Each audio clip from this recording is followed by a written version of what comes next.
Hey everyone, there's this one goal that seems to drive pretty much everything we do, right? The pursuit of money. But what if I told you we might be chasing the wrong thing? Let's get into it and talk about the huge difference between being rich and being wealthy. It always starts with this question, doesn't it? How do I get rich? It's the question we all type into Google. It feels like the ultimate finish line.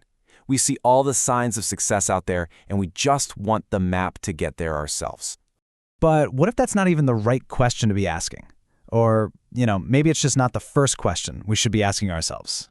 I mean, think about it. Before you start a race, you need to know where the finish line is.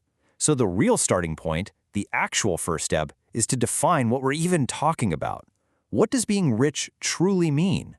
And this, right here, is where it gets really interesting.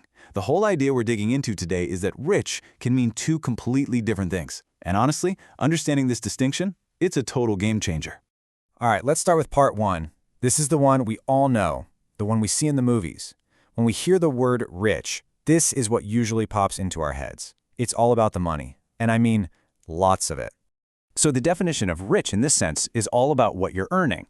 It's about having a massive cash flow, a really high active income. That means you're actively working or building or running something that's just generating a ton of cash.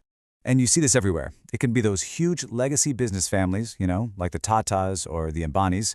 It can also be the modern tech entrepreneurs, like the founders of Zomato. It could even be employees at a place like Swiggy, who are about to become millionaires because of their stock options. The one thing they all have in common? A huge income that comes from an active source. Okay, so let's shift gears and look at the second concept. Now this one is a bit more subtle, but you could argue it's way, way more powerful. Being wealthy isn't about the size of your bank account, it's about the size of your freedom. Just let that sink in for a minute. This is the fundamental deal most of us make every single day of our working lives. We literally trade hours of our one precious life for a paycheck. That's the engine of active income. And this is the whole point of becoming wealthy. It's not just about having more money to buy more stuff. It's about having enough money so you don't have to sell your time anymore. It is the single greatest purchase you can ever make. You're buying back your own life. So, the billion-dollar question, how do you do it? Well, it all boils down to this incredibly simple little equation. When the money your assets make for you all by themselves, that's your passive income, is greater than what you spend to live, boom, the scale tips. That is the exact moment you become wealthy, because you've finally broken the link between your time and your ability to earn. So if being rich is about income and being wealthy is about freedom, what's the end game here? What's the real destination we're aiming for? What does it look like when you finally made it?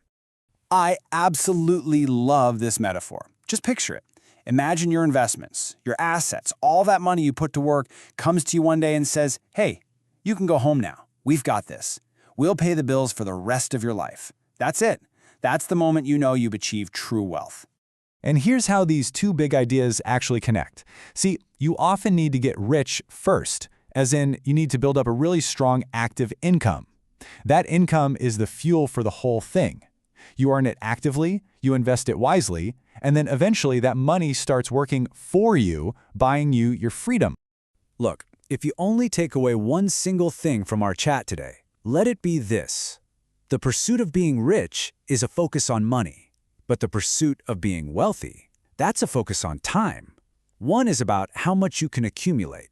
The other is about how much you can liberate yourself. And that brings us right back to you.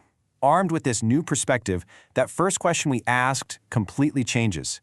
It's not just, how do I get rich anymore? The real question is, what's your ultimate currency? Is it money or is it time? Which one are you really chasing?